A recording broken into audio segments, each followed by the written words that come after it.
What's up, guys? Hey, gang. I'm Kehlin, I'm Isis. and we're going to talk to you today about setting up an Airbnb. What are the pros? What are the cons? And hopefully we can get also into some cost involved. So, That's interesting. what's the timeline for setting up an Airbnb? Depending on how ambitious you want to be. So you can pull this off in 48 hours, but you're going to be working your balls off. Or if you want to take your time and get the right piece for each little place, I would say about a week to really be very intentional, but you can definitely pull it off in 48 hours. And so recently what we have done, we've started to blog and take a few B-roll shots. We're actually in an Airbnb right now. They recently set up 1 bedroom, 1 bath, and 2 bedroom, 1 bath. And so what we'll do is just walk you through some of the pros and cons we went through of setting up these two places. So definitely, I'll start off with some cons. Okay. Is that if you're setting it up by yourself, look, you get sweaty, you get tired. I mean, you burn a lot of calories, but why are you getting tired? Why are you getting sweaty?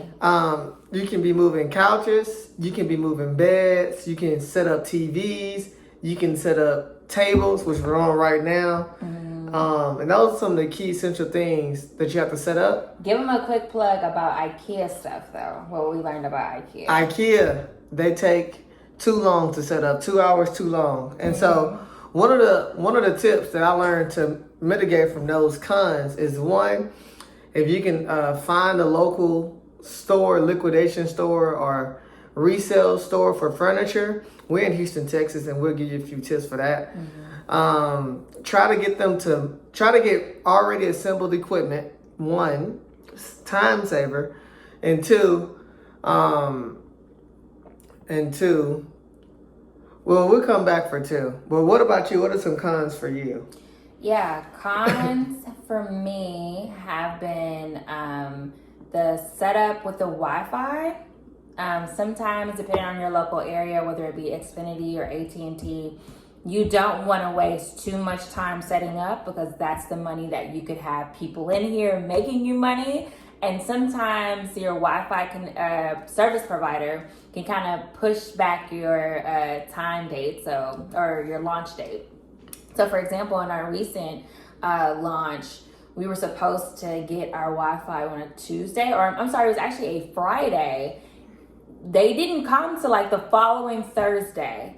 So a lot of dead space. Our Airbnb was totally set up. Everything was ready to go. But of course, one of the key essential things to make your guest experience is Wi-Fi. So it really pushed us back, what was that, like 5 days?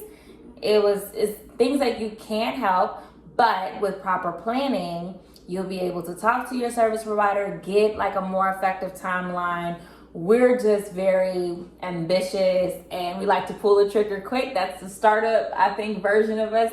So definitely take your time and at least have 2 weeks worth of planning. So 1 week to procure all of your items, the second week to actually put up and set up all of those things. And like Kehlin said, IKEA is great because it's more cost effective, right? For the items that you want to procure.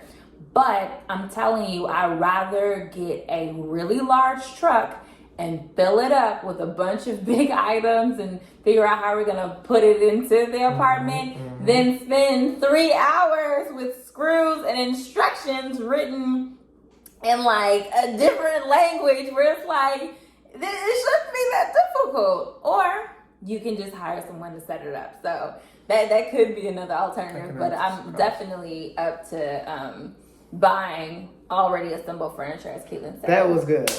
All right, take 2. Now we're gonna jump into some cost. Okay. So We go to pros. Pros. What was the topic though? Yeah, the pros is obviously you got an Airbnb, it's set up, and you can rent it out every freaking month.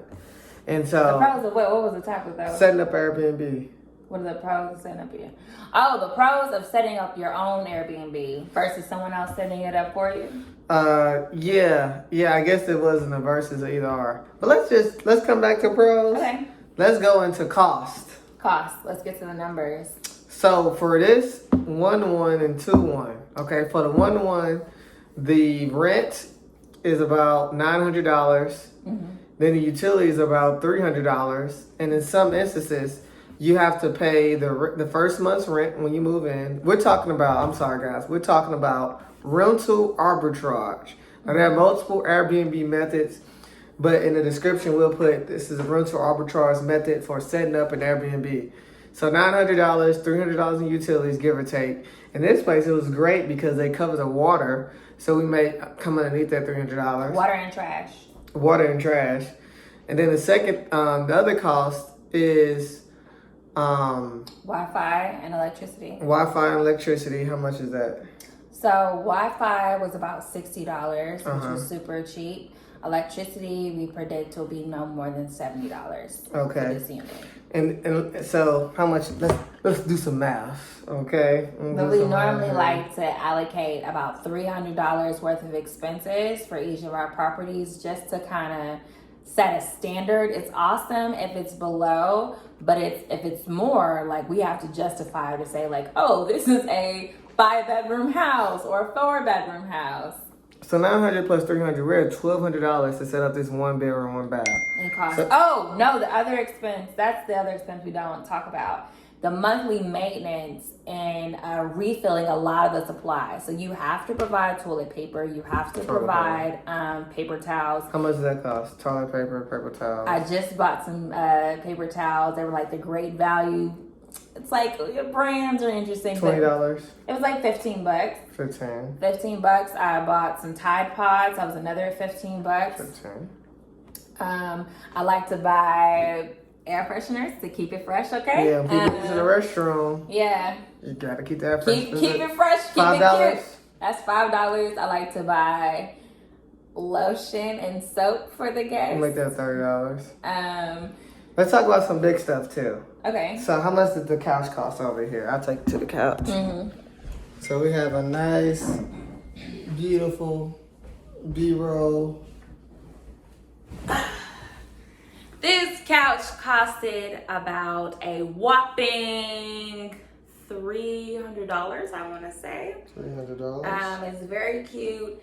I like it because for the space that we're in, it fits so well. It's not like your average kind of like chase sectional. Like it's a little bit more compact. But yeah, this is about $300. Shout out to Quartz Furniture for hooking us up with the deals. How much did the paintings cost? The paintings, I don't typically recommend you spend this much on paintings, but each one of these were like $40. So we're talking about $120. $120. All right, we're gonna pause there and add those numbers up. Plus 300. Right now we're at 1985. All right, let's keep